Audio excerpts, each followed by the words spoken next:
നെയ്യാറ്റിൻകരയിലെ ദുരൂഹ സമാധിയിൽ സമാധി സ്ഥലമെന്ന പേരിൽ നിർമ്മിച്ച കോൺക്രീറ്റ് തറ തുറക്കാൻ കളക്ടറുടെ ഉത്തരവ്. ആറാലുമൂട് സ്വദേശി ഗോപൻ സ്വാമിയുടെ സമാധി സബ് കളക്ടർ ആൽഫ്രഡിന്റെ സാന്നിധ്യത്തിൽ ഇന്ന് തുറന്നു പരിശോധിക്കും. സബ് കളക്ടർ സ്ഥലം പരിശോധിക്കുകയാണ്. വ്യാഴാഴ്ച രാവിലെയാണ് നെയ്യാറ്റിൻകര ഗോപൻ സ്വാമി മരിച്ചത്. ഗോപൻ സ്വാമി സമാധിയായി എന്ന പോസ്റ്റർ മക്കൾ വീടിന് സമീപത്തെ മതിലുകളിൽ പതിച്ചപ്പോഴാണ് സംഭവം നാട്ടുകാർ അറിയുന്നത്. എന്നാൽ ഗോപൻ അതീവ ഗുരുതരാവസ്ഥയിൽ കിടപ്പിലായിരുന്നുവെന്നാണ് ബന്ധു പോലീസിന് നൽകിയ മൊഴി. ഗോപൻ സ്വാമിയുടേത് കൊലപാതകമാണെന്നാണ് നാട്ടുകാരുടെ ആരോപണം.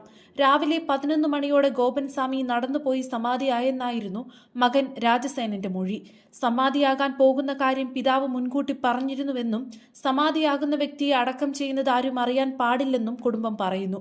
ബന്ധുക്കളെയോ നാട്ടുകാരെയോ വാർഡംഗത്തെയോ അറിയിക്കാതെ മണ്ഡപം കെട്ടി ഗോപന്റെ ഭൗതിക ശരീരം പീഠത്തിലിരുത്തി സ്ലാബിട്ട് മൂടിയെന്നാണ് നാട്ടുകാർ പറയുന്നത്. പോസ്റ്റർ കണ്ട് നാട്ടുകാർ അറിയിച്ചതിനെ തുടർന്ന് പോലീസ് എത്തി വിവരങ്ങൾ ശേഖരിച്ച് കളക്ടർക്ക് റിപ്പോർട്ട് നൽകുകയായിരുന്നു.